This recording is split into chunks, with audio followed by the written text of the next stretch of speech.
Thank you. Is Taitsu-san here? Yeah, I'm here. Okay, thank you so much. That's great. Hello, everyone. Welcome to the grand finals. Congratulations for making it thus far. I'm Nasa, I'll be your chair for this round. I go by she, they pronouns. Let me see. Just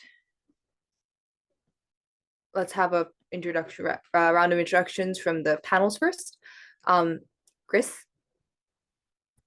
Hello, I'm Chris. Good luck for the round. Hi, I'm Taj. Best of luck. Thank you.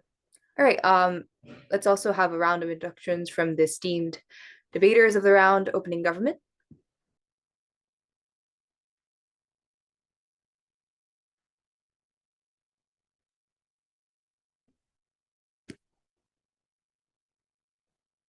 Koji? あ、すみません、今なんか言いました？こう、ロールとか。あ、すみません。すみません。PM がだったんで、DPM が主任光永です。ありがとうございます。はい。OO? Yep. Mitsuki speaking first, Ryosu speaking second. All the best. Thank you. Thank you. CG? 浦井さんがメンバーより、高井がビップです。お願いします。ありがとうございます。CO? Ayaka speaking first, Yuki speaking second. All right, thank you so much. Just a few reminders. Please time your own speeches. Please time other speeches so you know when to give POIs. POIs are mandatory, which I will also enforce in the final. Please be respectful. Just a note is that we will be recording the round. So I think 推しの方いますか？大丈夫かな？多分やってくれると思うんですけど、レコーディングしてもらってて、で、we will also be publicly and also recording the deliberation that happens after the final, where we will, diss all the teams and then decide first to fourth ranking on a final as well. So just keep that in mind. And yep, without any further ado, let's have the Prime Minister open the debate on the motion of single versus multi superpower world. Hear, hear.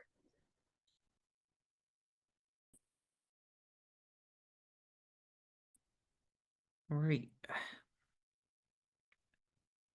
I think the first thing that I have to do is to characterize what this motion actually looks like. I think the motion is literally said that on their side we have multinational, multi-like superpowers, which means that under the status quo we have China and America. I think we have multiple status, states that exist on their side. But on our side, at America, for example, I think superpower is dominating the power. They will opt some, certain number of people as nationals, and also they can have massive power against other, small countries on our side. Then first starting with the reason why multiple international supporters often fight against each other. I think we have mainly three reasons why this is the case. Firstly, massive difference of ideology is likely to exist on their side of the house. I think intuitively, obviously, the China has the Chinese ideology and the Communist Party, for example, but on their side, like something other, sorts of ideology, like in capitalism, for example, I think these sorts of ideology will define their own countries. That is why we have massive difference between nation to nation. But secondly, incentive to beat another, strong countries that exist on their side, because obviously the politicians has incentive to actually agitate people on the ground to fight against other, and also voters will support these sorts of politicians on their side. Why is this the case? It's easy to shift the focus towards the another society. I think it is very likely if there's something that very bad economic status happens in that country, so obviously it is easy to shift their own focus towards other countries. For example, in the US, if something happens, economic divisions or something, some social problems, that is Trump, so literally the position can easily say that this is the sake of China, for example. I think this is the easiest way to escape from the massive backlash from the public positions in the first place. But B, increasing resources or beating another nation is very, very visible, because I think that even if you're able to, rectify some systems that a little bit, I think this invisible stuff in the first place, especially for those vulnerable, those like people on the ground, I think that, changing their focus in other countries and beating against others, for example, increasing massive taxation on something in itself is very, very visible. That is why the positions has incentive to actually take these sorts of policies on their side. But thirdly, massive antagonization is like exists. I think if China increase their own taxes towards the state, for example, I think the state has also incentive because they will antagonize each other. That is why these sorts of things is likely to happen more and more on their side. I think the implication of all of these analysis is that people, co-opt the narrative that like winning against the other nation is very, very important on their side. And also, I think the, massive like kind of wars or something, the conflict between the nation is extremely likely to happen on their side of the house. Thus, I think since this narrative will be spreaded more and more on their side, our side is to be there in the first place. Then, what does our side actually looks like? I think this is a kind of very important, but I think on our side we have less conflict, or we have less, ideological differences or stuff like that. And also I think things like, massive economic conflict or these kind of things less likely on our side. Because on our side of the house, I think diversity, inclusion, these kind of things very likely. One big nation will be able to co-opt all of the, kind of nationals or stuff like that. And also ideology will be equally co-opted. That is why I do not think that, these like nations will fight against some, other sorts of like, ideology police or stuff like that. That is why I think the, economic divisions or something, massive like conflict is unlikely on our side. I think this is the kind of the very important thing in the first place. The intuition here is that if the states, co-opt have this superpower, for example, I do not think that they have incentive to actually demonize other small countries, because anyway they have the dominance, whether we take massive actions or not. Then, what is the actual impact on our side of the house? I think the most important thing that I have noted here is that economic impact is very likely to happen. Economic, redistribution systems or something that, trade systems in itself is going to be far more effective on our side of the house.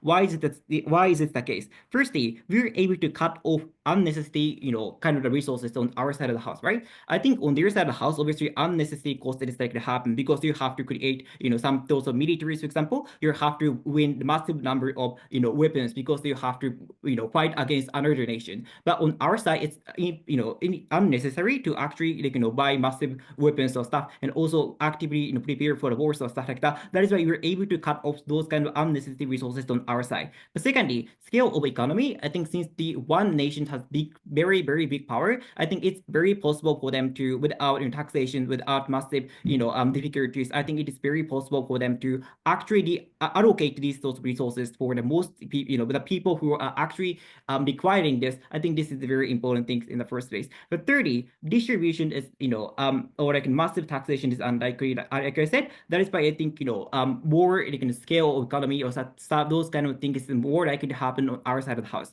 That is why I think the, the implication of all this analysis is that firstly, I think resources or these kind of things is gonna be more effective and efficient. Thus, I think, we do not necessarily have to waste money and waste resources, waste human resources. We are effectively able to organize our economy in the first place. But secondly, massive, people are likely to feel comfortable more on our side of the house, because if you need some food, if you need something, for example, in, through charity or something, since we have capacity, I think it's very possible for them to distribute this towards the, people who are actually requiring this in the first place. This is an extremely important factor, because I think on their side of the house, most people have no access to these kind of necessary resources on their side. But I think on our side, that it's relatively possible for them to effectively access some resources and effectively organize these systems. That is why more people are going to be saved on our side. Then, lastly, let's talk about some source of conflict. Like I said, obviously on their side of the house, you have more likelihood of being, wars, right? I think this is historically likely because I think, for example, Japan actually had massive power and antagonized the other countries, and, other war horses that, did exist in the past. What happened is that obviously, massive nations is, fighting against each other, and also each country has incentive to actually increase their weapons, and also these things that, became magnified. Thus, I think, war in itself became rather wars on their side of the house. But on our side of the house, still, we still have small countries, I agree. But the problem here is that firstly, obviously, since the big countries have capacity, it's likely that they're able to actively help those, conflict in the first place. But secondly, it's unlikely that massive war is likely to happen because, if one small country fight against big, power, I think obviously there's no way for them to actually win against one power. That is why I think, war is going to be PS more proud to propose. Thank you very much. I call upon Leader of Opposition.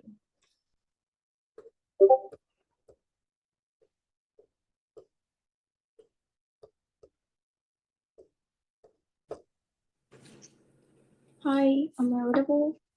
Yep.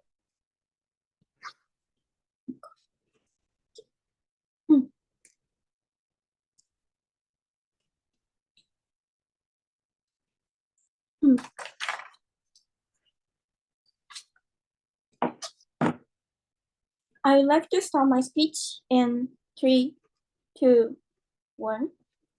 What government supporting is kind of UK in 18th having largest global presence in the for example, in terms of they have colonies a lot and they have a lot of the superiority in terms of economy or these kind of things. So what opening government have to defend, and what opening opposition try to defend is the current comparatively it would be like more than current war, like for example US, China, and Brazil might be the one, and also Russia is also included, and some another global south or Europe. This kind of multi global presence exists in our third house. This is the word what multiple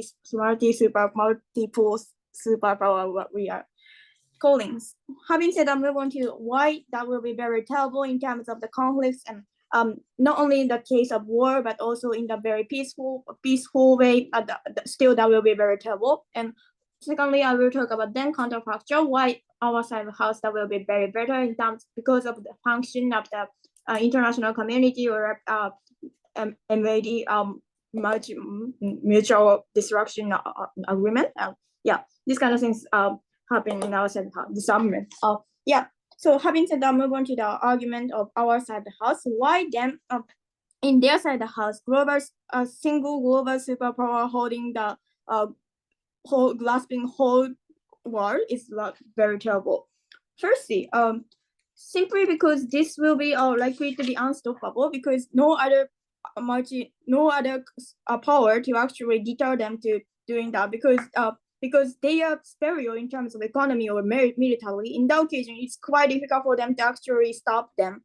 Secondly, it is likely to make a lot of conflicts inside the superpower or inside. Why this is true? Because what kind of coping mechanism having in their side of the house if they have some little subtle conflicts? Maybe easy way to finish some conflict is military intervention or military pressurization. And in that occasion, they are likely to be terrify another country. It means, for example, terrorism or this kind of radicalizing the enemy is likely to happen outside the house. And because of saying they have a common enemy and one only single enemy means for the anti superpower person, it's easy to actually get target. For example, because when it comes to they planning terrorism or whatever, it is likely that conflicts is rather happening in their side of the house. And lastly, because it is likely to be dysfunction of international community. Why this is true? Because they are the one which holding the power of entire life. Because basically all of the country is the kind of allies, and they have to depend on them in the a lot of terms. For example, because economy is very important in when it comes to peaceful time, and if they are impose economical sanction, this is quite difficult for them to actually survive. In that occasion, this no other country actually cannot hinder them. And the thing is, they have a lot of economical power. it means they have financial resources to reflect the power of international agency, for example, ICJ or ICC or some UN or whatever. And in that occasion, it is kind of all fully depends on the will of the one single superpower, and that will be very likely to be terrible. Why this is true? The impact is twofold. First, the instability.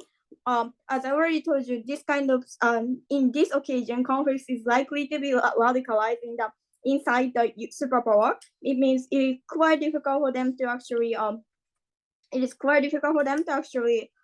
tackle, and it at least in the scale of the impact, this will be very radicalized, and it means it is likely to involve a lot of people, and that will be very terrible. And because innocent person is likely to be involved, that will be very terrible. And secondly, because that will be likely to be subject to the will of the, for example, the president of the superpower, and because it is severely contingent on what the president decide, it means whole world things is fully depends on the US or some superpower, and that will be very terrible. And because it is severely subjected on the turnover of the politician in that superpower. Then comparatively, why our side is far more better? Because firstly, if they do some action, same level military or same level enemy will attack you. In that occasion, it is likely to prolong the conflicts, and they do not want to sacrifice a lot of resources. In that occasion, it is unlikely to become the conflicts. And secondly, reputation of the country is more important because they want to get more influence compared to other countries. In that occasion, if they lose the reputation or they lose bad things to others, that will be severely damaged. And lastly, it likely to be retaliated from others because so they have incentive to actually avoid conflicts. Why this is true? Because if it happens, it makes difficult for them to actually get why this is true? Because firstly, as I already told you, ICC or ICJ is function well comparatively, and that is because there are so many actors to actually negotiate, and because they are more sensitive about territory invasion or military action, they will likely to be negotiated more, and that means diplomacy works well. For example, they set some buffer zone to each country to not to radicalize the conflicts or whatever, and that will be likely to be less conflicts in our side of the house, and that will be better. And in the worst case scenario, if unstoppable superpower abuse their power and doing war, and that will be very horrible. And comparatively, our side is unlikely to happen those kind of things because of the mechanism I gave you. Happy to propose. Thank you very much. I call upon DPM.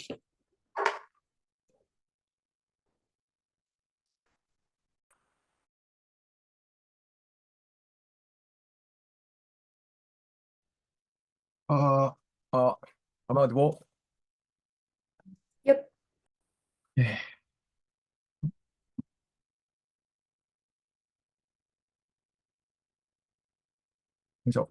まあ、楽しいおっさんたちと楽しくディベートできて、嬉しいです。これからも頑張ります。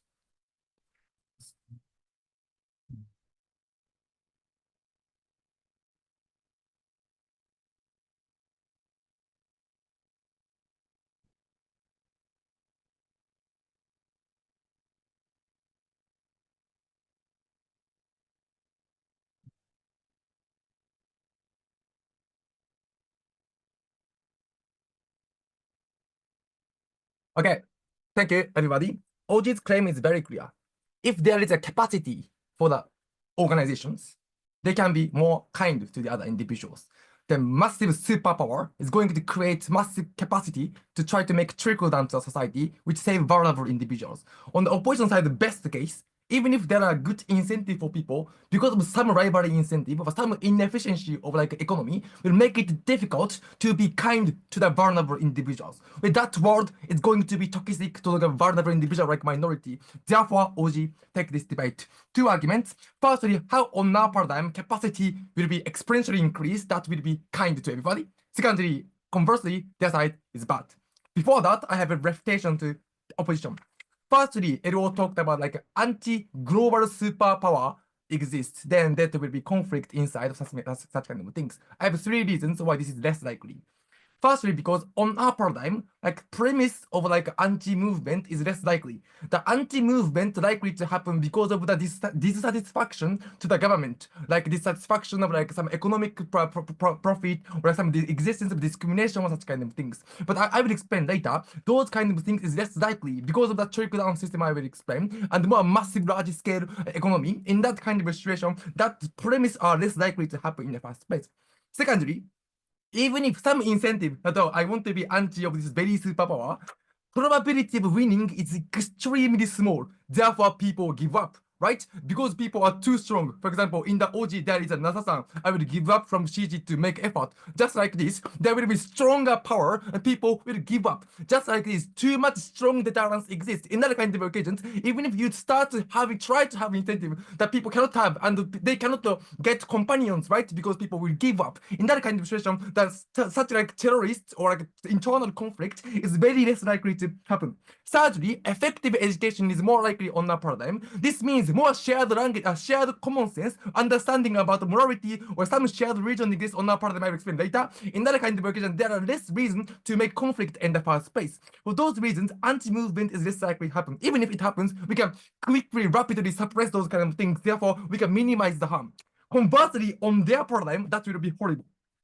First of all, like probability of feeling dissatisfaction is likely because like scale merit will not work, the trade war exists, tariff exists, there are internal domestic difficulty exists. In that kind of occasion, some countries are not capable of dealing with domestic problem. That's the reasons why people feel dissatisfaction. People feel we have to overcome this government. Therefore, they will do terrorist attack, something like that. In that kind of occasion, their side is more horrible. Secondly, there are like probability of winning. If government is not so strong, right? Like African nation or those kind of things, you can think that, oh, we can do that. Then the company might get together. In that kind of situation, more like momentum of that anti-government like movement are going to be stronger.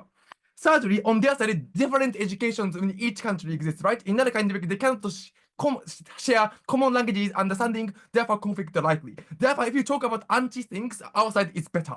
Secondly, they talked about unstoppability of our overpower. 2 things to say. First of all, not necessarily, right? Because on our paradigm, maybe everybody can understand the system. Maybe democracy is a very inclusive, people can understand. Therefore, there will be elections, such kind of thing is very likely, just like United Nations or EU. In that kind of occasion, there will be accountability. If leader of this overpower is extremely bad, the economy is very collapsing, people have incentive to try to say something, but I don't think those things will happen because of efficacy I will explain later. Therefore, such kind of like unstoppability does not happen. Secondly, even if unstoppable, it's okay because trickle-down effect is much bigger, and then maybe oppression is much lesser than on their side of the house. Therefore, that argument doesn't make sense.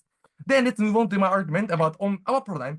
Capacity is extremely large, therefore people are kind, and it's okay. That I already told you. First of all, global level scale merit, like massive amount of the factory and scale merit exists, massive production, and like boat or like ship will convey something, and there's no tariff or something like that. In that occasion, in materially, we can have massive scale merit. Secondly, like there are less trade-off in terms of the budget, right? If there are massive budget for this overpower, this means that those overpower are able to give many money for those citizens. In that kind of occasion, because it's less trade-off, there are less political like polarization or like a political battle, like whether we should use this money for the welfare, something like that, because they can afford to give money for the citizens. In that kind of occasion, people are likely to have trickle down. Third mechanism is very new from me. We say on our side, more sharing about common understanding about basic idea like morality or religion are likely. Why this is likely? 2 reasons. Firstly, because on our paradigm, comparatively shared educations can be done. like this can be one religion, this can be one understanding about the morality, like Japan kindness is important, but those kind of things will be created curriculum, then those kind of things are more likely to be prevailing in the society because this over superpower have incentive to do that, and also there are many like connection already exists in the entire society, right? In that kind of occasion, they are possibly do that. Secondly, the capacity to prevail such shared idea is extremely large for the over superpower. For example, they have the money, therefore they can construct a school in everywhere, and the school facility is very rich, and there is a many smartphone or like video explanation or teachers like excellency, how splendid the teacher will be allocated to the very all over the world, something like that. By this, they can effectively share the languages and morality that maybe which is more inclusive of those kind of individuals. Then opposition may argue like oppression of minority idea exists, but this motion is prefer motion, right? Initially, like one superpower exists. In that kind of occasion, like pre-existing religion are oppressed. Those kind of things are less likely, right? In that kind of situation, the potential harm they might argue will not happen. Secondly, even if some oppression of some opinion may exist, it's okay. Two reasons. Firstly, because in short term it will disappear, right? Because massive scale, strong capacity, strong domination of the education, such kind of things happen. In that occasion, maybe 1 generation or 2 generation people think, oh, my religion are oppressed, but in 3 years. Mahimago or those kind of people will forget or something like that. In that kind of occasion, that harm is very temporal. In that kind of occasion, like in our paradigm, more effective education prevail in the society, people can get benefit from that. For those reasons, there's less conflict because they are sharing languages, and they can trickle down to the very most impoverished area because more trickle down and less conflicts. Therefore, it's okay. Impact. Vulnerable people will be saved. It's okay. Then on the opposition side, there will be less scale merit and rivalry incentives likely. Opposition said like, oh, like they care reputations, but politicians care domestic reputation, right? In the first place, because if they are not elected in the domestically, they cannot be the president, right? Therefore, they will prioritize domestic citizen. Therefore, mechanism like Rata said will happen. Then that's so problematic. Thank you. Thank you very much. I call upon Dilo. Yeah, can I be heard? All good. Yeah, realize on chat or just turn on your camera. Yeah, just don't vocalize it.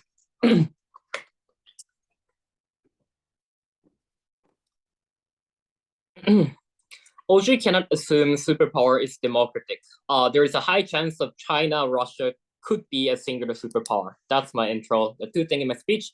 First on economy and disparity of the power. Secondly on the conflict. First thing in economy and disparity of the power. This is whole entire response material to the OG cases. The first thing that I want to note here is the global power imbalances among one country and the many others like we have on the opposition world are likely to be built based on even more large injustices than we saw in our world. Just to clarify that this motion isn't just about the gov world versus opposition world. The scope is about includes the historical construction of the particular paradigm to begin with. The key thing here is the construction of the singular global superpower cost insane amount of the resources, as in it will be based on ongoing colonialism, even if it's not, or like there will be stronger political interferences or manipulation, a huge degree of the resources exploitation or unfair trade deals, and all of these things. The history we know already in this world proved why this is the case, because our one country have limited and finite resources in terms of natural resources, market, human resources, and territories. These are simply not enough to conquer entirety of the world and become the singular top of the world. They don't have much soldiers. They don't have. They have to protect multiple regions at the same time. One country themselves don't naturally become a global superpower. They need to be overwhelm other country, and the only way to achieve that sort of becoming a singular global superpower is to take something from other country. This likely manifestation of this war is either, firstly, one country hold colonies in this century, in this current world on opposition as well. People there are oppressed and they're less they lose independences. But secondly, even if it isn't about the colonialism, this is about the one country's hold the large control of the global supply chain as a whole. They can leverage against any other countries and any production of the goods, any mining or any agriculture or fishing, and all of these like construction of the basic supply of the goods and economic security is made by one global superpower. That's, by definition, that makes one country a singular global superpower. Why this is the debate-winning argument? Firstly, it is morally unjust. The history itself has to face more death, more slavery, more discrimination. The prerequisite of the sustaining global superpower to the degree that they conquer the world and becoming a top of the top in itself shows that the history of constructing this sort of power itself is massively unjust. Secondly, if the one global superpower is becoming weaker and becoming somehow friendly to the other country, it is also harmful to the world, to the world in economic sense. The world is like economically heavily rely on the particular one country, so particular like global companies that hold it by the singular superpower. Once the superpower become economically unstable, like some sort of like the 2008 crisis, there will be even more large scale of the global economic harms can likely to happen because the idea of the one country become this singular global superpower means that it requires the massive dependence, the massive reliance on the one particular country. Aside from everything that Mitsuki already proven, from the time scale, the time frame that we have to debate this motion, this is inevitably harmful. Even if superpower distribute resources to the other country, like Oji said, that system of the distribution itself, it's only possibly constructed through the murdering thousands of the people. And I think even if that is peaceful, that peace is shit. At least on our side, the countries are independent enough to have to construct their own country to be a multiple superpower, which can hold equivalent economical power to the other country, like equivalent military presence in the particular region. Like our paradigm is not the status quo, but it's still something closer to the status quo. In addition to the US, Russia, China, and India, we have rising of the Europe, rising of the maybe Australia or Africa or like the Brazil, all of these things. These countries in itself becoming equally powerful, equally influential to each other means that they gain independence. They gain more they gain more control over their territory, and that construction of the history in itself is much better on our side. It's simply this impact already beating and responding all of this harm. That even if redistribution happen, I don't think that's particularly a good thing in terms of the net amount of the harm that we observe in their world is much larger. Before we move on, closing, do you have anything? Opening? Yeah. Okay. You cannot talk about history because history insofar there are strong enemy in the outside of the country, right? In that kind of occasion, to overcome that kind of enemy, they have to be productive. Therefore, they might do exploitation in the domestic country. But that kind of paradigm is not our paradigm, right? Yeah, but obviously the scope of this debate is about this is a motion about this house prefer a world. This isn't about the status quo suddenly become one country ruling over everything. We have to reasonably characterize what the world itself looks like and the way in which the likely manifestation and creation of the world on the government is likely to be a one country massively conquer every other corner of every single corner of the globe by colonialism, which is analogous to the UK in the 18th century. Then, why we have better economy on the opposition? Firstly, we have more stronger regional tie and incentive to construct the regional blocks because we can, like ASEAN, African Union, because of the multiple global superpower exists, that is the incentive to secure their own resources and own benefit within their own territory. And this will happen through no tariff, more efficient trade, use a common port, and all of this efficient manner of the trading that all of that, everything that the OG claim is much easily happen on our side of the house. But secondly, as I said before, the power imbalances itself hold the risk and hold the instability. Once economic crisis happens, every single corner of the globe hits the hardest. Then lastly on the conflict, but I think the one thing that I want to clarify at the end is the type of the conflict happens on either side is quite different. As OG claim, fair, maybe multiple superpower hate each other, but I don't think they prove the incentive to start the war. they not made that there is not this for this country, there is not many to gain by war, but a lot to lose by war. But on government, we see more terrorism, we see more radicalist idea, fundamentalism idea rises because their history in itself is built on the massive, larger scale of the colonialism, past injustices, and all of these things incentivize these people to rebel against this country, and that's more risky and more harmful. For all of that, we absolutely freaking winning. Thank you very much. I call upon member of government.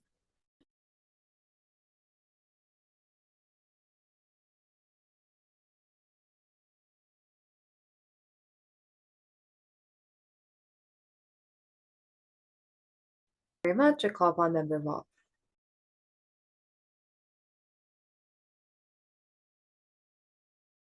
Okay, if you POI me, please voice it out verbally. I won't be able to check the chat. So if you type in the chat, I probably won't be able to see it. Okay. I'll be starting my speech in 3, 2, 1. Ryoshi-san at best explained that China, India, Russia is strong and independent, but he never gave you why, even in the status quo, these developing countries have the access to economic benefits, right? We'll be doing that. 2 things we'll like to talk about. First, benefit given to the developing countries, and second, when it comes to the global economic stability. First, talking about developing countries, right? I think 2 things. A, competition mechanism of developed countries just secure their resources, having a monopoly and getting their best deals, such as things like steel production, automation industry, and B, diversification of trade partners, so they have like less reliance by the developing countries and choosing like who to trade with when it comes to like the offers by developed countries. These things secure the autonomy of developing countries that are held intact in the first place. But moving like one step further, right? Why developed countries also want to provide benefit to developing countries in the first place under the status quo. And this is things because like creation of economic alliance and investment to secure political relationship. Things like the Belt Road Initiative is the reason why like China would want to build infrastructure in other countries around it, because they not only want the economic benefit of being able to establish their own trade route, but when it comes to also like expanding political ties and wanting to secure the relationship and political expansion of their surrounding countries, this is the reason why massive infrastructure investments are made by like international superpowers to compete with other superpowers, essentially, right? But when it comes to like diversification of trade routes for developed countries to also get the best deal, and when it comes to having and securing their own economic benefit, it allows for more infrastructural creation when it comes to developing countries. OG says that like, we'll be when you only have like one global superpower, probably they'll be like super charitable. 3 reasons as to why that is not true, right? A, the loss of incentive promotes the economic interest of your own country, right? When you only have one global superpower, the like number 1 priority of those countries is to be able to promote your own like interests. They want to nurture their country to be the strongest. But B, when it comes to developing countries getting too ahead of them, it will pose them as a threat. There will be less incentive to actively invest into the infrastructural like investment of these developing countries or other surrounding countries because they simply want to secure their own like national interests, right? But C, when it comes to like their ability and capacity being expanded, they'll be able to have massive buyouts of intelligent resources that are now owned by developing countries, right? I think the comparative here is this.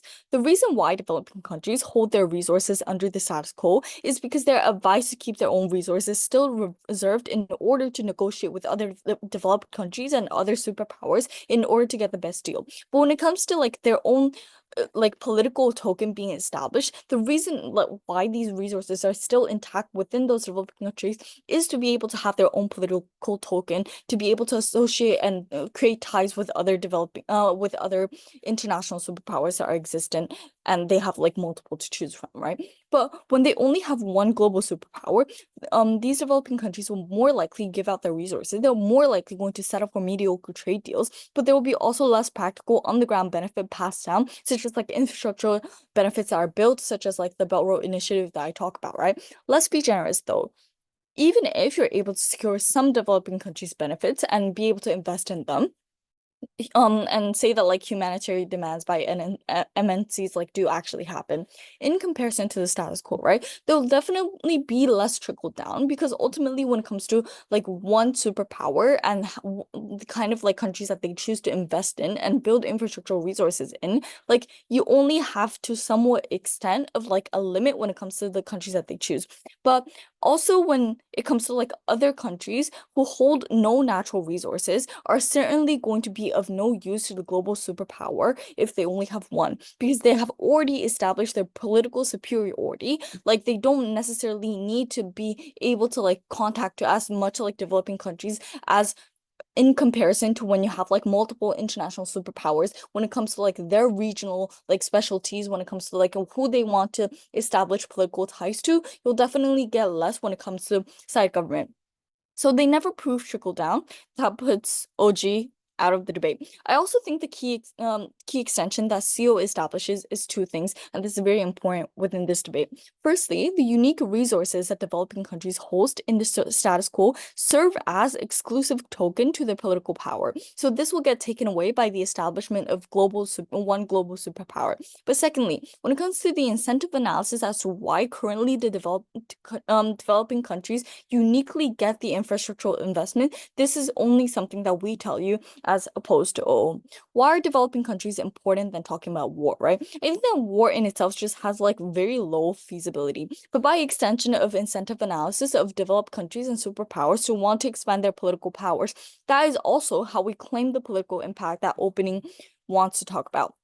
Second thing then, global economic stability. How do superpowers even become so in the first place? I think it is three things, right? Economic growth, political influence, and military expansion. But let's get rid of the political and military side of this debate, because when it comes to the political side, when you're a superpower, there's not much political incentive to be actively socializing with countries that are just not so important to you. But when it comes to the military side, like keep expanding your own military, like you'll definitely still have that one superpower keep expanding their own military to secure their place, and they'll also be expanding military is only expansion of military is only going to happen because other countries, even if they only have significant expansion of military expansion, these will also threaten like the global superpower to also want to keep expanding their military, right? So the OG and CG talk about military budget and war, I don't think it has like very low likelihood, and there's more capacity to go for invasion and rise of conflict if you have had historical conflicts. So the most important thing in this debate becomes economic stability.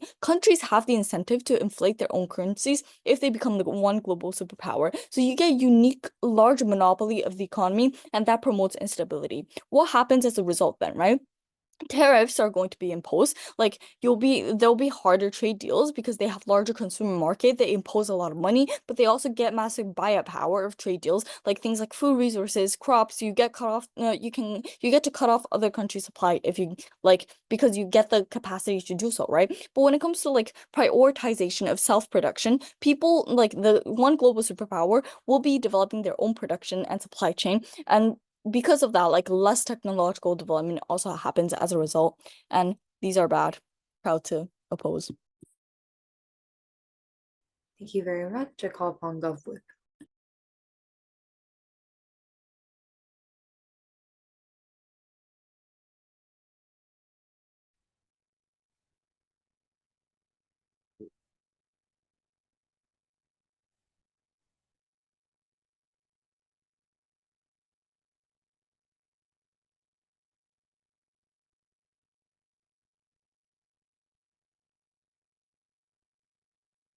あ、聞こえますか？大丈夫です。はい。UI は、ビデオなどで手などを上げていただければだと思います。あ、つけないです。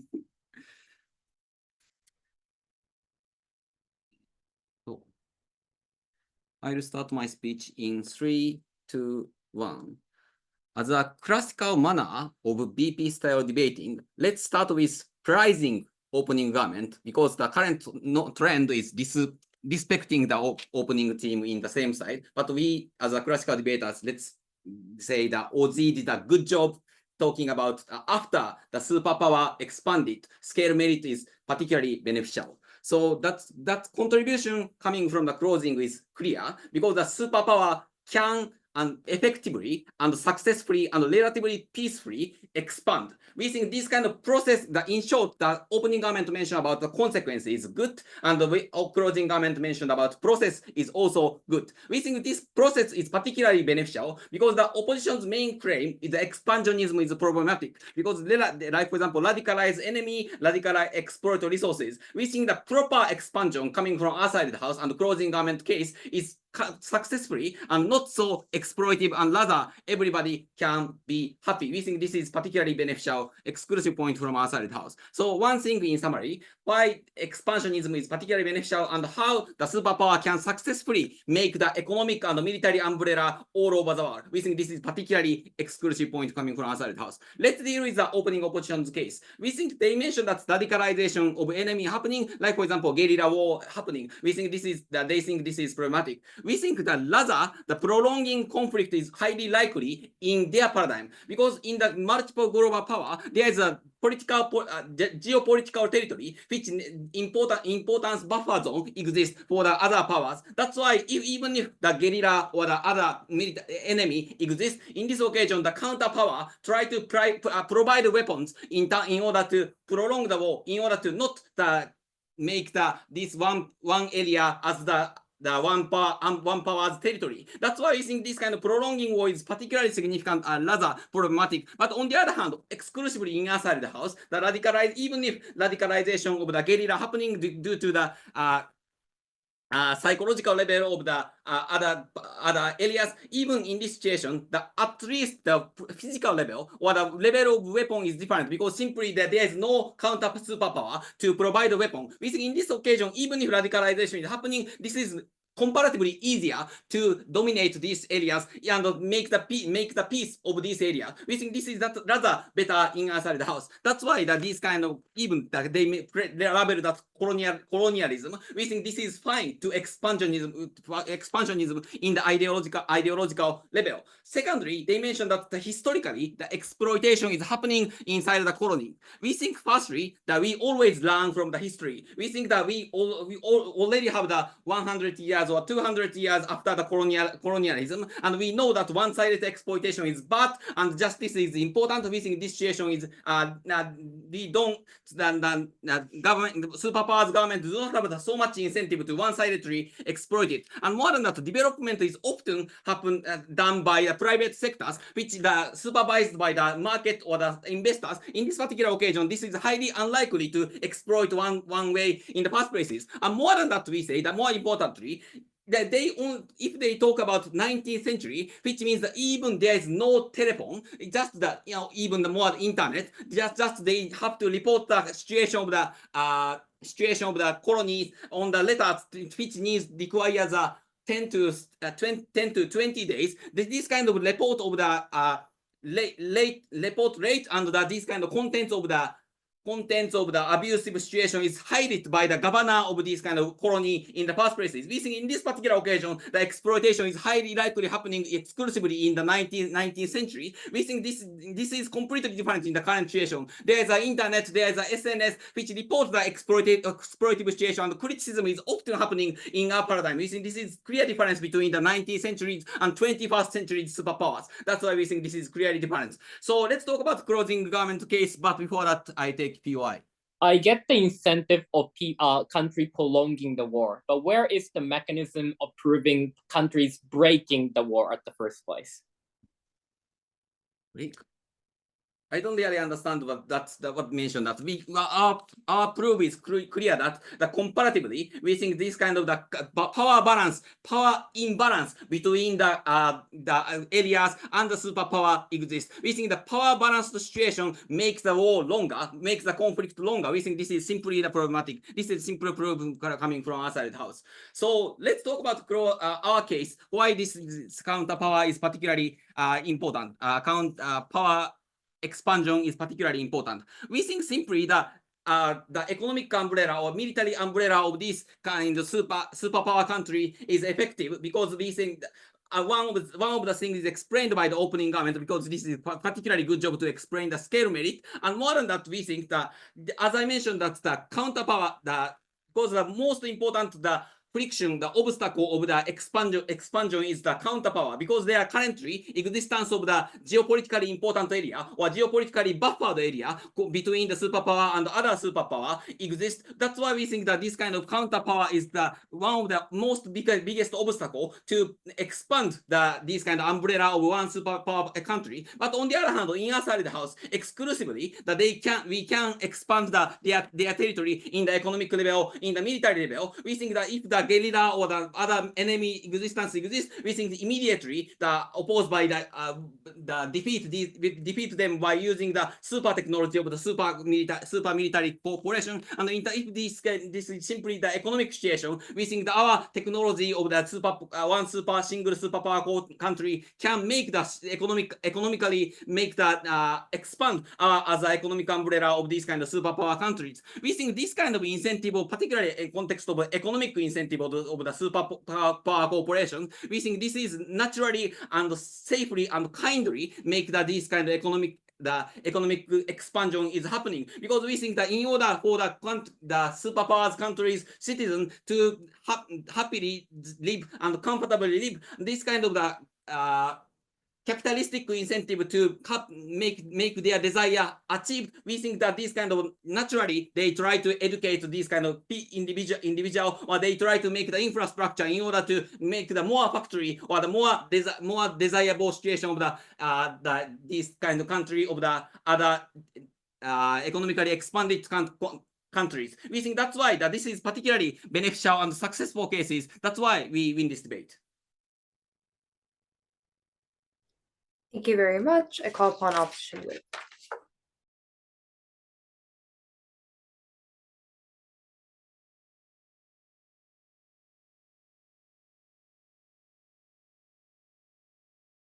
Hello, can you hear me now? Yep. Okay. I prefer him pronounce. If you have POI, please vocalize and let me know.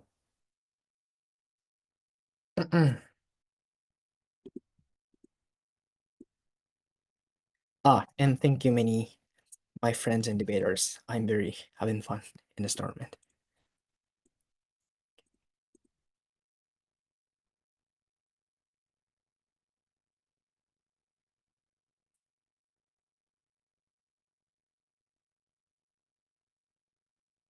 Three clashes.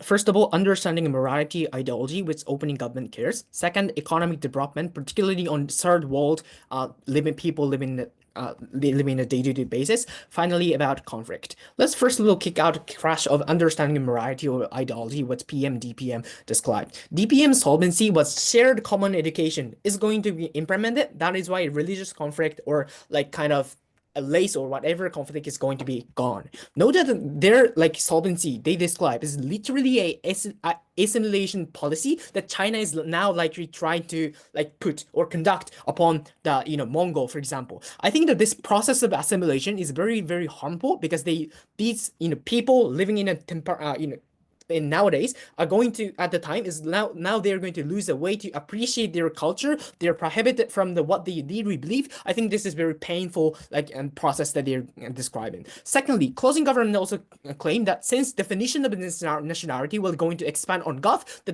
different race or different race or people from different religion magically cooperate and they will be like peace world. I think this is also they're overseeing the very brutality behind that processes. So I think this is not very positive. The second clash, which is second clash is economic development, which is main extension given by closing competition.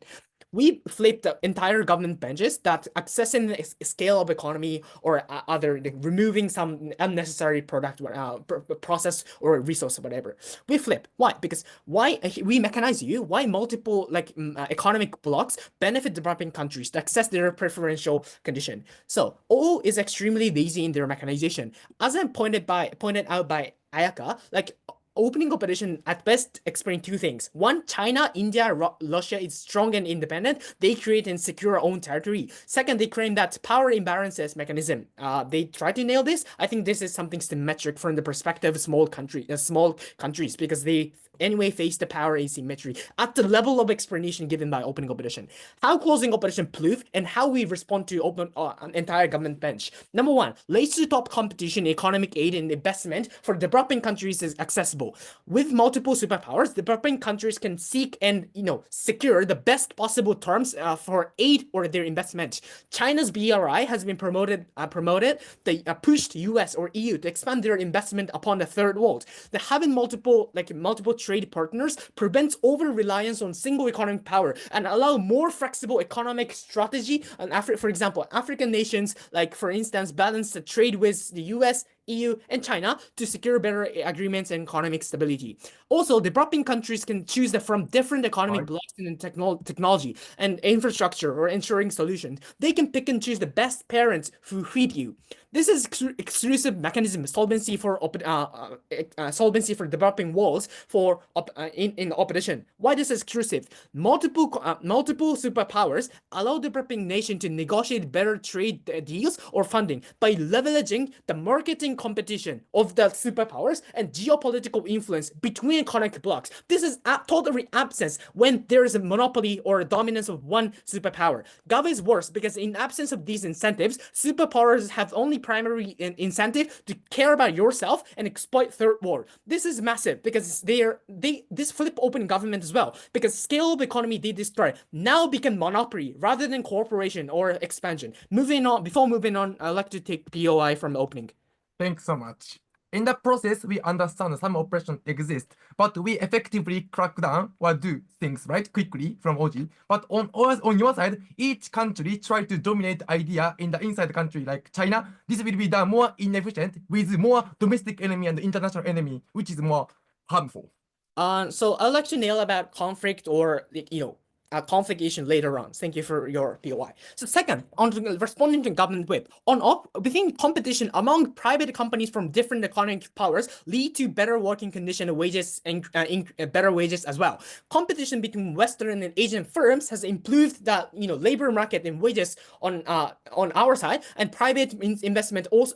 We think that private investment also disappear from in government program as well, because over concentration of power on one state allows state to control companies as well, such as Chinese state-owned enterprises artificially controlling which country to fund, right? Therefore, I think corporate mechanism, private mechanism that government cares does not work as well. Finally, small countries access better financial stability and stronger negotiation power as well.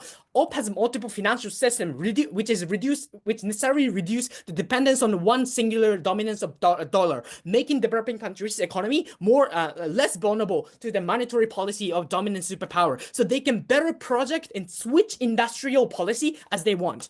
So I think we are already overriding any other benches, because weighing of this argumentation about third world is very simple. This is the most large in number in the population which get influenced. The final thing is war and conflict. Here I want to be clear.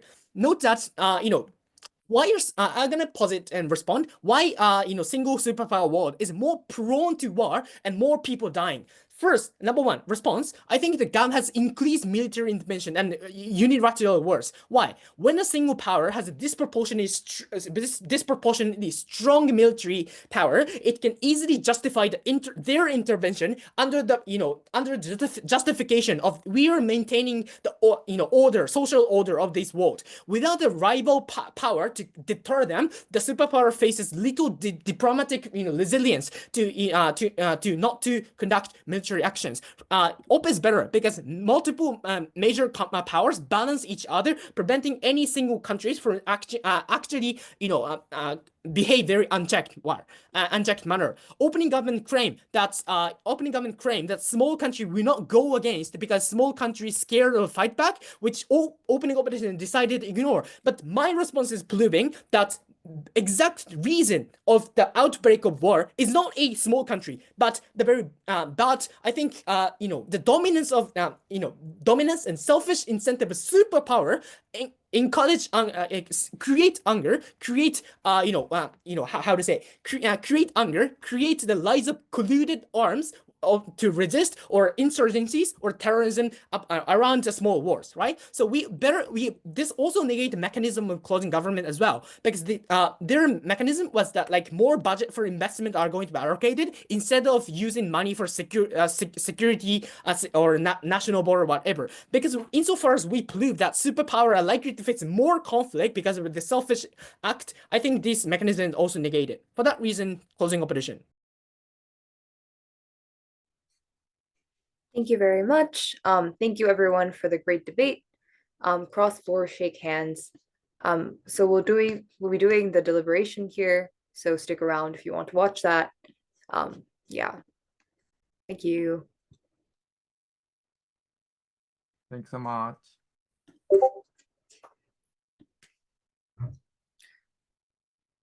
Come in, that's good. All right. Hello. This is interesting. Okay. Is Chris and Taichi-san here? Yeah. Yes, I'm here. All right, I'll give you like a minute to think about your call. We'll be doing the 4 rankings. So please have that ready. If you have something that you haven't decided, that's completely fine, because I'm probably going to be the same. Do we have 15 minutes? Yeah. Mm-hmm. So let's try to finish it in that time frame. Do you Not think sure we if can that's finish it? not very optimistic that it's going to finish within the 15, but let's try. Actually, we have 30. Where we were given 30 minutes, so Hopefully we can be done in 15. yes, we'll try to do it as quickly as possible.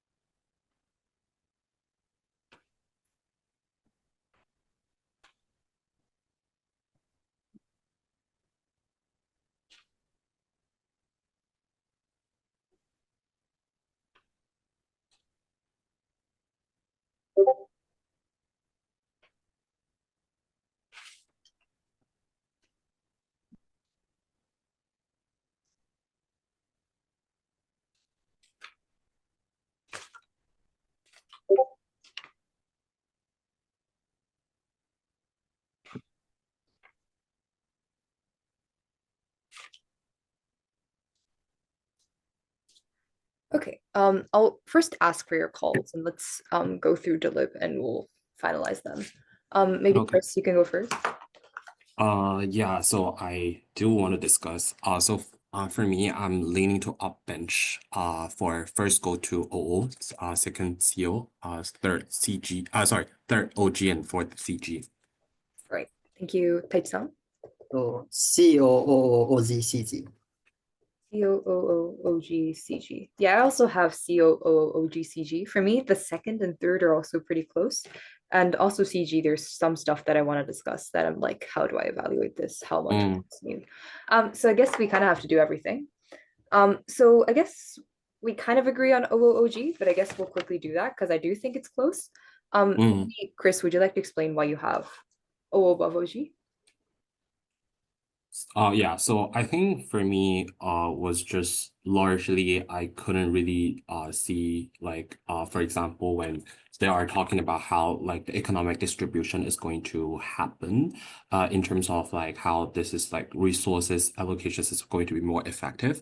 I think it's largely not grounded. In comparison, I think this is largely engaged by both opposition bench in terms of like talking about why regional blocks are more likely to happen, in terms of like why not just like so all talking about like how like like when you have like regional ties, you have like more bargaining power, for example, like African nations and ASEANs, things like that. And CO talking about like, how, like how like developing countries are more likely to cater to specific, like interests when it comes to like collaboration within like powers and you know, like individual nations, things like that, right? So I think eventually I couldn't really get the fundamental premise, which I think the most important like benefits that coming from OG is about like economic distribution. Secondly, I think I also didn't really like get the idea about like how this like shared commonality or shared like education should probably lead to an impact about how people like internalize this idea and like likely to cooperate with each other. So on top of that, I think that the mechanism that they try to achieve or trying to like, you know, making sure like try to argue for like this is what like broadly benefits like individuals that are living in the global world. It's not necessarily grounded like as a result. That's why I didn't really credit like OG in comparison to Bench. Yeah. All right. Taitsan, do you have anything to say here? Yeah. I think opening opposition suggests that the process of superpower being expansionist itself isn't just. This negates the large proportion of the claim from the opening government, and then what is left in the opening government is the better resource allocation. But this is as the Chris suggests, mitigated by the opposition side. And then what left in the opening opposition is the principle as to why the colonization likely to happen in a significantly smaller scale, but two, how the war is less likely to happen to begin with, regardless of the fact that how long it is likely to prolong once it break out. I think this is much more logically prior to the claim from the opening government, which suggests that we have a longer war or some other. Yeah, I think that's fair. I'm going to say a few things because I think this might be important in the context of these teams in the comparison to other teams. I have a few questions. Firstly, on O's claim that there's going to be more war, like the first claim that they make, I don't understand that. So can someone explain that to me? I understand their point that this is going to lead to mutually assured destruction that prevents like war from happening in the first place, which I think is a good response to OG's first claim that basically, you know, you have to like big countries fight each other and that's really bad. I think this is a somewhat good claim to that. But I don't understand their conflict point. The other question that I have is on the, you know, colonialism and the expansionism is likely to be done badly. I think this is a good enough response to opening government and negating the redistribution point, as well as like, you know, you have like cultural assimilation and that's good stuff. But to what extent do you buy that this is exclusive is just another question that I have in regards to the other teams. So can someone like kind of clarify that for me? In regards to the first one, I think the margin was still close, and I don't think the opening opposition's kind of historical analysis does not negate the OG's analysis, but I think significantly mitigate the value of their argument. The extent to which OO overrides opening government lies in the fact that they explain that how the power balance between the superpower likely to be met. This will be an incentive for them not to get into the war in the first place. And then, and the other economic or simulation stuff, I think at best they will neutralize the benefit from the opening government, but I don't think they're gonna flip the OZ. That's fair, I think. But what by the way, what is the stuff about like insurgencies, terrorism and stuff? I don't understand that point. So does someone kind of get that? From which speaker? I think it's probably from LO. Sorry, what was the question again? It's like what is O saying in terms of how conflict is increased on government side? Because I thought the argument is something around the lines of like there's more insurgencies or guerrilla wars and stuff. But I'm not sure if I understand that entirely. Are you talking about the part that says that they will like be radicalizing the enemies yeah. and therefore that like one. triggering the like Exactly. terrorism? Can you kind of explain what that is trying to say? I think it's super unmechanized though. So Oh yeah, that's fair. yeah. Okay, if you don't think it's that important, if neither of us think that is that important, we will skip that for now and we'll move to CG. Okay, I think we all have CG fourth. But I do want to kind of do a devil's advocate of why there are some parts of the CG case that I kind of want to ask your opinions about because I thought that they were interesting and important. I think there's like three things. The first thing is I think the response to OO in saying that colonialism happens on either side of the house, but might potentially become even worse considering the fact that that part I think is a good response. The second thing is I think what CG does is fill in the mechanism of why expansionism is done well and redistribution happens better than what OG is able to say, because I think what we pointed out is that OG, at the point of OG, it's unclear why these countries are benevolent and do good.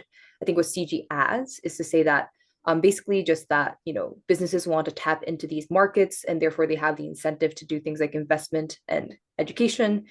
There's secondly that there's like migration to these countries, which means that you want Americans to live well and therefore you invest in these countries.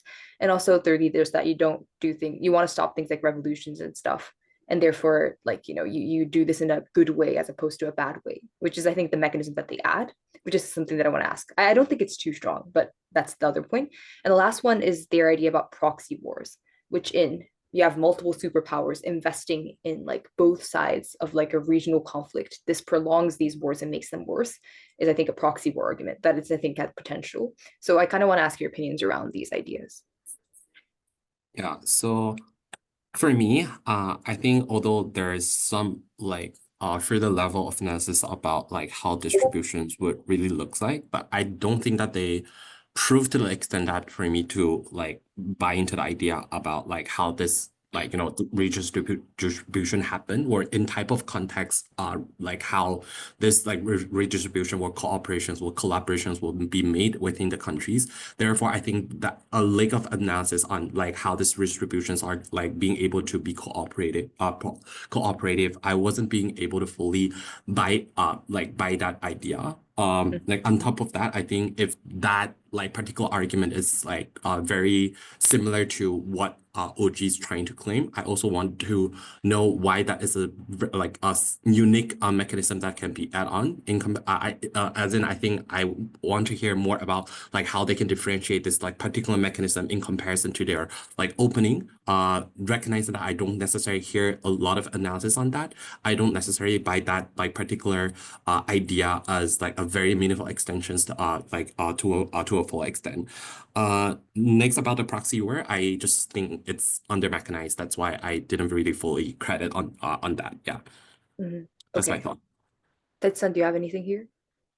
Yeah, I think both the OZ and CZ suffers from the kind of lack of the incentive analysis as to why superpower have an active incentive to be benevolent to the kind of other countries around them. And then the ways in which CZ extend all this case is to explain how the expansion is likely to look like, but I don't think there's no structural analysis as to why the typical scenario that they elaborated is most likely, like why the US is likely to be benevolent to the other states. I think they provide some illustrations, but I'm unsure why is it something applicable to a general context. And I'm also unsure why the US is the most likely form of the one superpower. Yeah, I think that is a little bit assumptuous, and I don't think OZ's analysis is inherently worse than the CZ's analysis. Yeah, I think that's fair. I agree on the mechanism point. I think there isn't a weighing there, and the mechanism itself is not too like persuasive to begin with. On the proxy wars, like I guess what they explain is like, what is it? They say that like, because there's lots of money that they want influence, they'll kind of inject this money in these countries, and that's worse. What I guess there does need to be a bit more explanation, especially that kind of counters the analysis that opposition side gives. From OO, it's the idea that there's going to be mutually assured destruction. From CO, it's the analysis that like, there's big countries that are going to go in and dominate other countries, which is bad. I think this proxy war claim is just unweighed against those other ideas, which makes it difficult to buy in the debate. So I think that's fine. Okay, let's bring in closing op. I think Taitsa and I have closing op first, and you have OO above CO. So maybe Chris, can you explain OO and CO? Yeah, I think I'm pretty soft on this, but I think the only thing that was concerning regarding CO's cases, I was just like unclear to what extent that they brings like the context of multiple superpowers in, because I think that their main idea is largely contingent upon the cooperations between big powers and developing countries, where I was not necessarily buy into the idea about like why this is because of multiple superpowers, and how the calculations of individuals how multiple superpowers calculate their incentive to cooperating with them. So I think at the end of the day, like, you know, like when I was a bit unclear about like how developing countries choose to side with like a big power, I was unsure to what extent that are they going to side like multiply, or are they going to side with like just one, like a big one eventually. So I think that recognizing that there are like the benefits that they try and talk about regarding like, you know, like bloc or regional bloc or diplomatic trade still yeah, so I think that's why for me I'm like very like soft on this, is because I think they do a lot of like analysis on like how like the cooperations really look like, but I just don't necessarily think that it's like tied back to the motions when like, you know, opening opposition has been like talking about like, you know, when you are having different like powers are aligning with each other, although like all for me is just like also a mechanism on that part. But I think eventually when this broadly idea is like covering under or opening opposition, I think I do think that like for CEO's cases, I might appreciate them to have like more context thinking to like how does the context of like multiple superpower really looks like as a like, you know, clear context for me to understand this is uniquely impact that can be happening in your cases. Yeah, I guess Yeah, so I'll kind of say something. So my take here is that I think I might think the exact opposite actually. In OO, on the idea about like firstly, like, you know, there is going to be lots of colonialism that's bad. I don't think they explain the comparative. As in the comparative, is there not going to be colonialism? Is there not going to be unfair treatment of smaller countries? I think what CO is able to at least introduce is that smaller countries are able to leverage their economic, for example, resources against different countries, different superpowers, i.e. they're going to be like, you know, I'll trade with China. No, but I might trade with the US. And that allows these countries to compete with each other, making them more nicer to these smaller countries, which I think is a good mechanism that proves why the existence of these multiple countries uniquely means that these developing countries are going to be better. So I think that's the main thing that I think is done very well by closing off. I guess another stuff, some other stuff might be stuff at the end on war. I think this is very just analyzed, but it makes a lot of sense in saying that, you know, when you have one single power, when they can go in and just topple other countries with like, you know, like warfare, that's what they're going to do. I think this is just also additional reasons that is a bit more tied back to why the single power thing is really bad, as opposed to O's analysis, which is that the existence of a single power must have had to come from one country being colonized, which is like, you know, a bit iffy. Yeah, makes sense.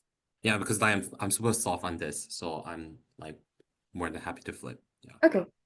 Ted-san, would you like to add anything, or are you good? I think one element of the analysis which kind of showed some exclusivity in the closing opposition is the one from the member of opposition, analyzing the incentive, difference of the incentive between the one superpower and the multi-superpower, which is to say that the one superpower have less incentive to expand or cooperate with the developing nations because they are kind of satisfied with the status quo. On the comparative, multiple kind of superpower want to kind of expand their or kind of show off their power, therefore they have more incentive to reach out to the developing country, therefore they have more opportunity for the development. Yeah, but yeah, and that's it.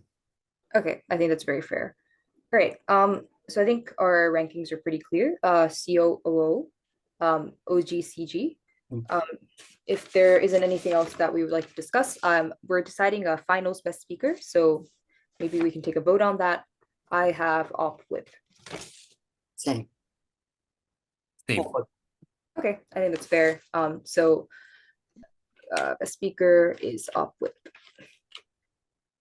Okay. Thank you guys. Thank you everyone. Thank you. Thank you. Hello everyone else. So I will be giving the OA for this round, even though it's a final, which is very interesting. So I'll be giving it in English because there might be some people that prefer English. If you have any questions later, you can obviously ask me. I think the teams are here as well, so let's begin. So as you might have heard, the final call is as follows. First is CO, second is OO, third is OG, and fourth is CG. So it's COOO, OG, CG. Within the deliberations, there were a lot of discussions. We do think many of the comparisons are actually very close. That's a very close debate. So let me time my thing. Oh, and the best speaker is opposition with. Okay, so I'll do this away in chronological order. Before that, I do have one piece of general feedback. I think this debate I think it was very confusing. I think it was confusing in the sense that there are a lot of different magnitudes of scales of impacts that are claimed without much mechanization that tie them down, especially that tie them down to the motion. So I think just one, being very clear about what kind of impact you're going for, also nuancing the impact in degrees that don't make it sound as extreme, i.e., if you're going to say conflict, obviously the only impact of conflict is definitely not just people dying on the ground through war, but rather things like aggression, terrorists, etc., which I think can be utilized a lot more to make the case more nuanced, but also make it easier to mechanize because you're not going for the full scale impact that makes it difficult for the debate to function. Okay, let's do OG-OO comparison. OG have a few claims in this debate. The first is to say that basically there are likely to be massively different ideologies as well as different competitive incentives amongst different superpowers, meaning that when you have multiple superpowers, there's more likely to just generally be war between these countries. And also the idea that there's going to be war between these countries means that there's going to be spending money on things like military cost budget, which is just in general like wasteful and bad. And then secondly, they say that in the comparative, when you have one single country, basically this country is going to do redistribution processes to different countries in a pretty good way. This utilizes things like economies of scale, and also the increased benefit of not having to spend on the military means that you have a lot of money that you can spend on, for example, smaller countries, etc., that benefits these people on the ground, especially the people that are the most vulnerable. And then I think there's a tangent of this argument, which says that basically you're able to share commonality through ideas and things like shared education that expands the scope of, like, I guess, empathy for these groups of people in different countries, making it not only more likely that wars don't happen, but also likely that benevolent forms of distribution are going to occur on side of government. In comparison to this, what does opposition say? I first do want to note that I think the first point that opposition tries to make, where there is likely to be more conflict in terms of, I guess, like additional levels of conflict, was a little bit unclear. The part that I was able to buy was that there's more likely to be extreme effects or strong control over international institutions that is done by these big one global superpower, which is likely to lead to things like instability and lack of check and balance, which is something that I was able to buy. However, it was a bit unclear to what extent this means that you get, like, you know, just because there's one superpower, you get significantly more war. I think the part of this case that I was able to credit was the idea that there's less likely to be conflict in general when there's multiple superpowers, i.e., there's going to be things like mutually assured destruction, or functioning systems of international institutions means that protections and things like buffer zones exist to make sure that conflict is less prolonged. So therefore, I am able to buy the negative part of the case, which is saying that you prevent these wars, but not the positive part of the case, which says there's going to be more wars, which is the first part of OO case. The second thing that OO talks about is that the historical construction of one singular superpower necessarily entails that there has to been massive amounts of colonization and exploitation of different countries. I think this is somewhat credited in the opening half pretty well, just for the reason that OG kind of concedes to this when they talk about things like there's going to be lots of shared education, there's going to be lots of redistribution and a collective economic, like, you know, regional bloc. So I think although this was a little bit unclear to what extent this is unique, which is something that I think is more important than the OOCO comparison, I think in the opening half, this was credited as sufficiently mechanized. But then OO says that this is really bad because this has taken away people's lives, people's autonomy, people's independence, and this is really, really just in general, really harmful.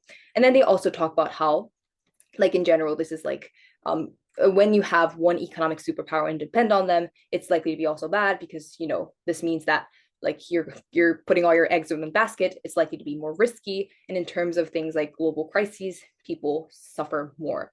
And I think the comparative that they try to draw is to say that regional ties create more efficiency, and that's good, which kind of tries to neutralize the claim coming from opening government.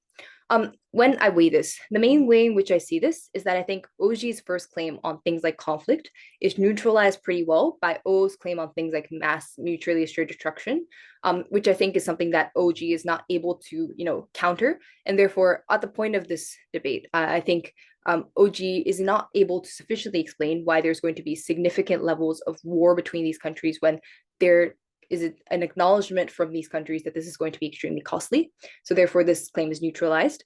Secondly, on the idea about things like redistribution, which I think was something that was pushed further by OG, I think O is able to also neutralize this claim, or at least take it down in the point of opening half comparison by saying that rather than, benevolent positive forms of redistribution that happens to these countries, the more likely way in which this manifests is where these countries are exploited for their resources. And although I think there isn't much weighing of incentives or capacity of which one is more likely, I do think O is able to somewhat explain that these countries obviously are not benevolent, and also they have the capacity to be able to just do whatever they want. It is more likely that this kind of exploitative measures are going to happen. And when OG does not have much mechanism to explain why this will be done well, I think O is able to at least neutralize this claim as well. And then at the end, there's still at least some remaining material about things like regional stability, etc., that also weighs O above OG. And therefore, O wins on the idea about how you prevent wars, how there's likely to be more harm done to people on the ground, and also that there might be some more economic instability. Bringing in closing government. I do think closing government has very interesting ideas that I think are important. I think there's mainly three things that I want to highlight. The first is a response to opening opposition, which I think is pretty important in saying that colonization is not unique to side of government. I think this is true and very substantially damaging to the OO case. The only problem here is that I think OCG's case also depends on colonization happening and rather that being good. So therefore, in the context of this debate, it becomes really difficult for me to credit this as a strong response, flipping opening opposition, because CG is also saying that colonization is going to happen. Second thing that CG posits is mechanism as to, or they call it the process of how this kind of redistribution is going to happen. And I think CG does add additional reasons as to why the superpower would have the incentive to do this in a good way. To be more specific, i.e., therefore, they have migration that happens to these countries, and therefore this creates positive incentive. They have businesses and incentive to tap businesses into these markets, and therefore they have the incentive to do things like infrastructure creation and education. And also they want to stop things like revolutions and riots, and therefore they take more humanitarian policies, which is something that, also occurs because of nationalist sentiments that extends to these countries as well. And lastly, they kind of mention about how proxy wars are more likely and therefore prolonged wars happen a lot more. Weighing this against opening government. In terms of the first thing, I already talked about that. But in terms of the second thing, I do agree that these are new mechanisms, especially that fill in a critical gap of opening government. And I do agree that OG lacks the mechanism or incentive as to why these countries will be benevolent. However, I don't think these mechanisms themselves are too sufficient or that substantial in the debate for me to weigh them against opening government, in the sense that, you get more migration into these countries. It seems like a kind of a minimal mechanism, as well as the idea that you're going to have businesses tapping into these markets, which is symmetric, but also just that you're going to be benevolent because you don't want riots and revolutions, which directly contradicts the idea that these countries are really small and therefore they would give up and they won't fight, which is given by opening government, and therefore this mechanism becomes mute. And therefore, although I think these are good attempts at filling in the gaps of opening government, the mechanisms themselves are not strong enough for me to weigh this against OG, when OG does have some level of mechanism as to why this economic efficiency happens better, i.e. economies of scale, i.e. military cost budgets, and i.e. education that spreads amongst these countries. Lastly, on proxy wars, I think this is really interesting, but I think the extent of explanation given at closing government is not able to outweigh OG's explanation, which is just that, if countries are small, they give up really easily, and therefore wars are not as prolonged. I think this is what OG says. CG says is basically, big countries fund this more, and therefore you continue on. This, I think, in reality is probably a better mechanism. But I think at the extent of explanation that was given within the debate, I don't think there's much substantial difference in the extent of conflict prevented, and therefore CG isn't able to take up OG with this mechanism. Weighing against OO, similar reasons here. Again, I think the response again was a bit contradictory to the main CG case, and therefore I'm still willing to buy OO's context that this is going to be done badly, especially when the mechanism that CG gives as to why this is going to be done well is inherently a bit sus and also quite unintuitive, as OO points out in the POI. In comparison to this, I think OO still is able to talk about why colonization is bad, or why mutually assured destruction prevents things like wars from happening, which is how OO wins against CG. Lastly, I'll bring in closing opposition. I think closing opposition is able to explain the main idea that closing opposition is able to extend on is to say that developing countries, especially in their economies, are likely to be better off when they're able to leverage different countries, different superpowers against each other to get more favorable deals, to get more favorable investments in the form of things like trade or infrastructure investment, etc. With the example being China, BRI competing with, like Bring Back Better Program of America, for example. Therefore, this means that like developing countries are better off, and therefore that's good. I think there's additional responses to the other teams, as well as an idea that is a bit under-mechanized, but comes out from about war, which is basically where they say that when there is no level of check and balance or counter to singular big superpowers, they can do whatever they want.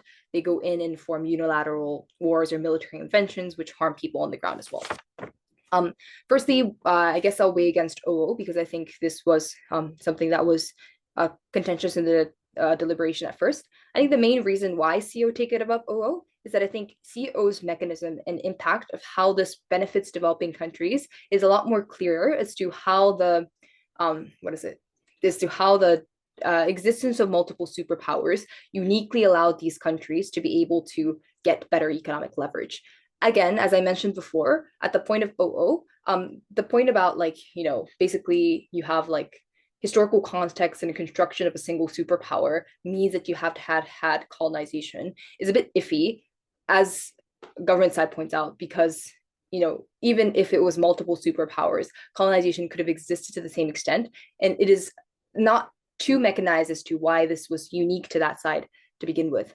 I think CO's mechanism is very, very unique to multiple blocks existing because the leverage mechanism only works when you have different groups being put against each other. And I think they're able to impact this pretty well as well. So therefore, they're able to secure these impacts to a more stronger extent coming from closing opposition. On the idea about war as well, I think both cases are a bit under-explained, as in you get mutually assured destruction, or do you have singular countries going in and harming these, when at this point things like mutually assured destruction are a bit contended in the debate, especially because I think this is the best response to this is actually CG when they say that things like proxy wars are more likely to happen.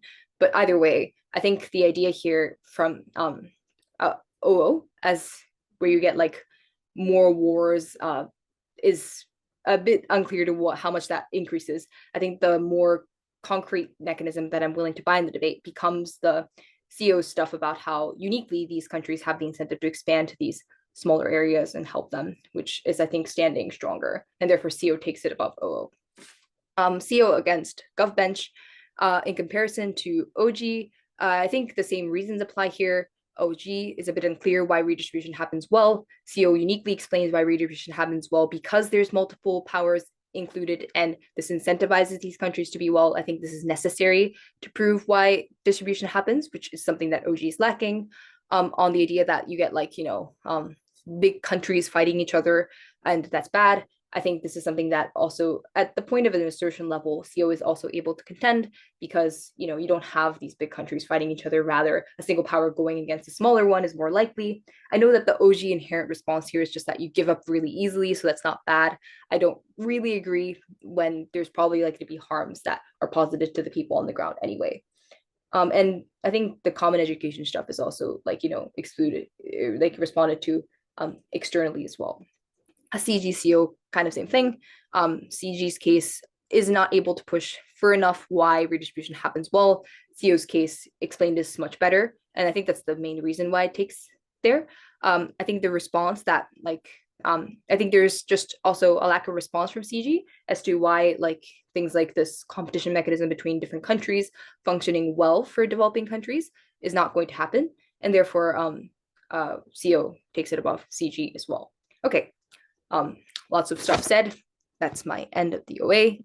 Thank you very much. And I think we're going to start the grand final, no, not the grand final discussion. We just did that. The closing ceremony now. Thank you.